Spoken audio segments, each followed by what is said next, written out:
নমস্কার বন্ধুরা, আমাদের রান্নাঘরে আপনাদের সবাইকে স্বাগত জানাই।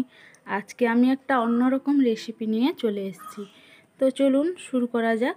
রেসিপিটা কি আপনারা নিশ্চয়ই থাম্বনেল টাইটেল দেখেই বুঝে গেছেন। তো চলুন শুরু করা যাক। প্রথমে আমি গ্যাসটা ধরিয়ে বসিয়ে দিলাম কড়াই গরম হলে কড়াইয়ের মধ্যে দিয়ে দিচ্ছি সর্ষের তেল দিবেন। সর্ষের তেলে কিন্তু টেস্টটা ভালো আসে।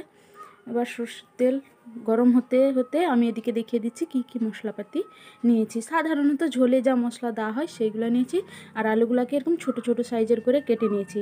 ছিল একখান মাছের মুড়ো, ওই মাছের মুড়োটাকে আমি ভালো করে লবণ আর হলুদ মাখিয়ে নিয়েছি। এবার তেল গরম হলে এক এক করে মাছের মুড়োগুলো ছেড়ে দিচ্ছি। মাছের মুড়োগুলো ভেজে উল্টে পাল্টে তুলে নেব। আজকে বাইরে যেমন প্রচুর বৃষ্টি হচ্ছিল, মানে খুব জোরে বৃষ্টি হচ্ছিল। আর মাছ বাজারে আনতে যাওয়ার ডিম আনতে যাওয়ার কেউ বেরোতেই পারছিল না। ফ্রিজে দেখি একটা মাছের মুড়োই আছে। তো ভাবলাম চলো এটা দিয়েই রান্না করে ফেলি, আর এটা দিয়েই ভাত খাওয়া হয়ে যাবে। ভাবলাম যে সবাই খাবে কি না, কিন্তু রান্না করার পর সত্যি বলছি এত টেস্ট হয়েছিল, সবাই কিন্তু চেটেপুটেই খেয়েছে। মানে ওই এক তরকারি দিয়েই আমরা সেদিনকে ভাত খেয়েছি। এই দেখুন মাছের মুড়োগুলো ভালো করে, মানে অনেক ভালো করে না, একটুখানি নরম রেখে ভেজে তুলে নিলাম। আর ওই একই তেলেই দিয়ে দিচ্ছি আলুগুলাও ভালো করে লাল লাল করে ভেজে নিব, মানে একটু খেতে টেস্ট হবে এই আর কি। যা দেখুন আলুগুলাও লাল লাল করে ভেজে নিয়েছি। এই যে এবার একটা বাটির মধ্যে সব আলুগুলা তুলে নিচ্ছি। আলুগুলা তুলে নেওয়া হয়ে গেলে ওই যে গোটা মশলাগুলা যেগুলো রেখেছিলাম ওইগুলা ফোড়নে দিয়ে দিচ্ছি, নর্মাল যেভাবে ঝোলের তরকারি হয় আর কি। এটা আমাদের গাছের তেজপাতা। একদিন দাঁড়ান আপনাদের তেজপাতা গাছটা আমাদের দেখাবো, কচু গাছগুলোও দেখাবো।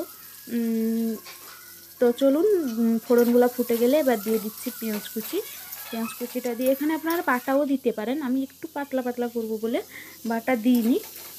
তো পেঁয়াজ কুচি দিয়ে পেঁয়াজটা যাতে তাড়াতাড়ি করে একদম সফট হয়ে যায় তার জন্য একটু লবণ দিয়ে দিয়েছিলাম। সেটা একটু সফট হয়ে গেলে, একটু ভাজা ভাজা হয়ে গেলে এবার দিয়ে দিচ্ছি রসুন বাটা দিয়ে ভালো করে আর একটুখানি আর 2 মিনিট ভেজে নেব।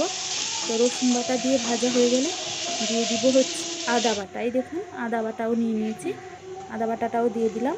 এটা কিন্তু একটুখানি বেশি ভাজা হয়ে যাবে, তারপরেই আদা বাটাটা দিয়ে দিব। খুব বেশি না আবার খুব কমও না।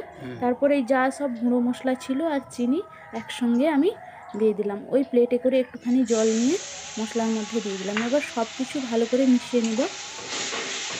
এইভাবে কিন্তু 2-3 মিনিট কষিয়ে নিব। কষিয়ে নেওয়ার পর একটু হালকা করেই দেখবেন তেল ছেড়ে এসছে, এবার দিয়ে দিব। এই যে তেল ছেড়ে এসছে, এবার দিয়ে দিচ্ছি টমেটো কুচি। টমেটোগুলো কিন্তু আমি একটু বেশি ছোটো করেই কেটে রাখি, দিতে তাড়াতাড়ি করে, মানে তেলের মধ্যে মানে কী বলবো, তেল আর এই যে মশলার সঙ্গে মিশে যায়, খুব সফট হয়ে যায় তাড়াতাড়ি করে। আর একটু লবণও দিয়ে দিয়েছিলাম, যেটা এখানে আমি দেখাইনি। তো সব কিছু দিয়ে একটুখানি জল দিয়ে দিয়েছিলাম। তারপর তরকারিটা ফুটে গেলে, উপরে তেল ছেড়ে গেলে, মানে মশলাটা ভালো করে ভাজা হয়ে গেলে এবার মাছের মুড়োগুলা সেগুলা দিয়ে ভালো করে ভেঙে নিব মশলার মধ্যেই। তারপরে দিয়ে দিব আলু দিয়ে ভালো করে বেশ কিছুক্ষণ কষিয়ে নিব। এটা একদম লো ফ্লেমে কষাবেন, দেখবেন লো ফ্লেমে 4-5 মিনিট কষালেই তার টেস্টটা কিন্তু আলাদাই আসে। তো কষানো হয়ে গেছে, এবার দিয়ে দিব কাঁচা লঙ্কাগুলো, একটু ভেঙে রেখেছিলাম। খেতেই ভালো লাগে, তাই জন্য কাঁচা লঙ্কাগুলো তরকারিতে সেদ্ধ হলে খেতে বেশ ভালো লাগে না, তো তাই জন্যই দিয়ে দিয়েছিলাম। এবার জল দিয়ে কিছুক্ষণ ফুটিয়ে নিচ্ছি। এবার দিয়ে দিচ্ছি জলের পরিমাণে লবণ। এই লবণ দিয়ে ভালো করে একটুখানি ফুটিয়ে নিচ্ছি। এবার ঢেলে নিব। হয়ে গেল রেডি আমার আলু কাঁটার তরকারিটা কিন্তু খেতে খুব ভালো লাগছিল। আমি একটু ঝোলঝোল রেখেছি ভাতে খাওয়ার জন্য, আপনারা কষা কষাও রাখতে পারেন। তা কেমন লাগলো ভিডিওটি? যদি ভালো লেগে থাকে অবশ্যই লাইক কমেন্ট শেয়ার করবেন, আর অবশ্যই পাশে থাকা বেল আইকনটা ক্লিক করে সাবস্ক্রাইব করে রাখবেন, আর বেল আইকনটা ক্লিক করে রাখবেন, যাতে করে আমার সব ভিডিও নোটিফিকেশান আপনারা সবচেয়ে আগেই পেতে পারেন। ধন্যবাদ।